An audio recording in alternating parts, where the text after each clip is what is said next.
This lesson for the Koine Project class, I'd like to look at Romans 9:15 and Exodus 33:19b.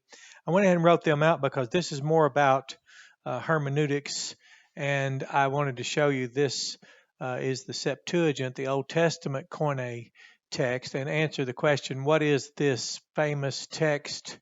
I will mercy whomsoever I may be mercying, and I will compassionate whomsoever I may be compassioning.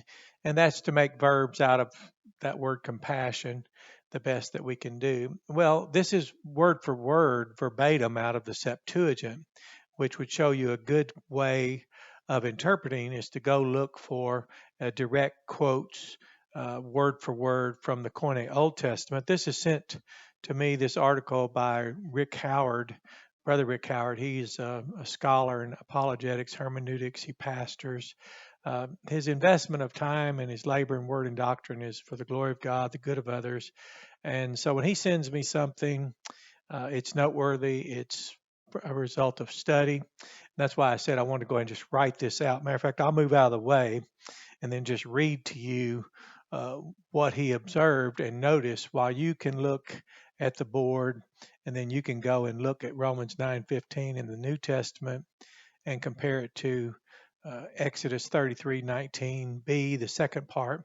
Use blueletterbible.org. But he says in Romans 9:15, Paul quotes Exodus 33:19 and says, I will have mercy on whomever I will have mercy, and I will have compassion on whomever I will have compassion.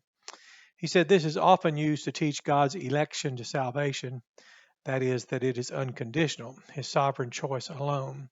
But when we go back and look at the context of Paul's quote of Exodus 33:19, it is not speaking of salvation at all, but of Moses' request for the Lord's ongoing presence to be with them on their journey.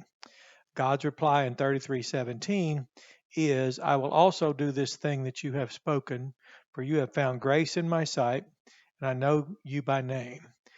God's promise, therefore, to bless the request of Moses is at least partly based on the intercession of Moses and the grace that God sees in his request. However else we may interpret Romans 9:15, its roots are not based on a discussion about initial repentance, that is, a change of mind and faith of God's great salvation through Christ, but is based on a request by Moses for God's presence to be with them on their journey. The direct reason God said this is Moses' follow-up request of 33:18, please show me your glory.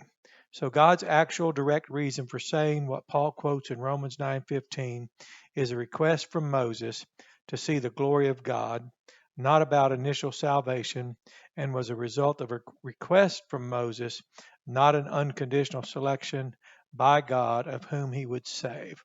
So that's quite remarkable. It's worthy of your time to go back and consider it and look at it.